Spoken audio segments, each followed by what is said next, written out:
mis asi on piim? Väike tulnukas laskus koolimaja katusele ja vaatas oma käekella. Sellel oli ekraan ja palju nuppe. Ekraanil oli kaart, mis näitas, kuhu minna. Tulnukas ronis katuseluugist alla ja jõudis koridori. Seal vajutas ta käekellal sinist nuppu ja seda maid muutus ta tenniste ja teksapükstega tavaliseks poisiks. Ta läks veidi edasi, kuni käekell hakkas piiksuma. See andis märku, et ta on jõudnud õigesse kohta. Poiss seisis ukse ees, millel oli kiri raamatukogu. Ta astus uksest sisse ja nägi suurt ruumi, mis oli seinast seinani täis raamatuid. Poiss asus viivitamata oma ülesannet täitma. Tal oli välja otsida tarvis kõik piima kohta kirjutatud raamatud ning salvestada kogu raamatu tarkus enda sees olevasse arvutisse. Käekell juhatas poisi kõrge riiuli juurde.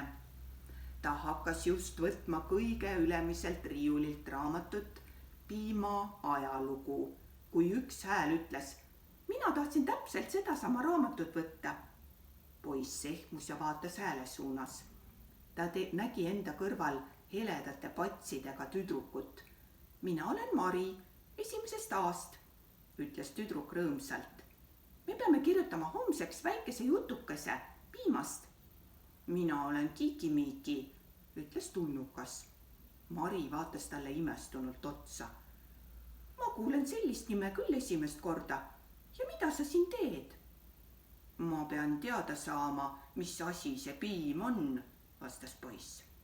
mis asja? Hakkas tüdruk nüüd naerma. kas sa siis ei tea, mis piim on? eriti ei tea, jah, noogutas poiss. sa oled küll kuu pealt kukkunud, naeris Mari.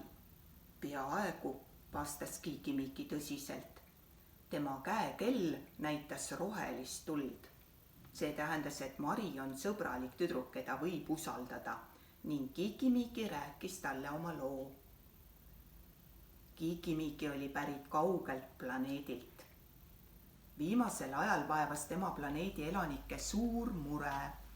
Nende lapsed olid nõrgad ja väsisid kiiresti. Tulnukad toitusid pulbrist ja vanemad ei osanud muud teha, kui suurendasid pulbri koguseid, aga see ei aidanud.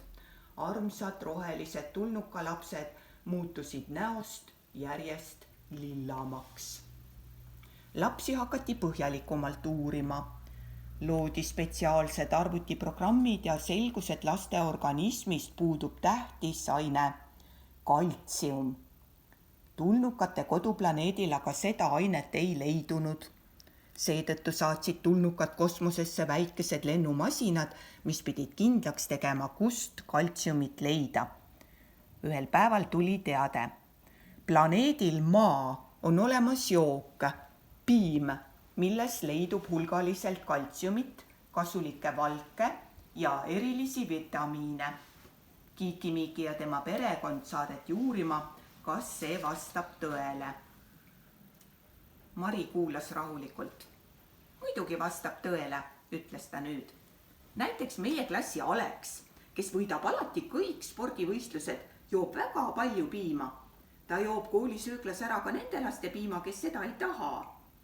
Mari jättis ütlemata, et kui lapsed olid pidanud koolis jutustama, mida nad hommikuti söövad, oli Alex rääkinud, et tema alustab iga hommikut kausitäie kodujuustuga. Selle peale olid peaaegu kõik nende klassi poisid hakanud hommikuti samuti kodujuustu sööma, et saada sama tugevaks. Mari näitas Kiki-Mikile aknast paistvat karjamaad. Näe, seal on lehmad, nemad annavadki piima, ütles ta. Seal on ka lehmalaut ja igasugused masinad. Sa peaksid neid kindlasti vaatama minema.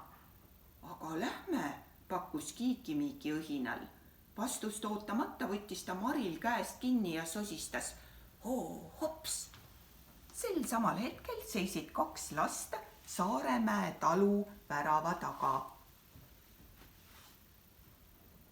Piimas on rohkem kui 100 kasulikku ainet. Lapsed peaksid jooma rasvasemat piima, sest piimarasv annab kasvamiseks energiat. Rasvasemast piimast saab ka rohkem vitamiine.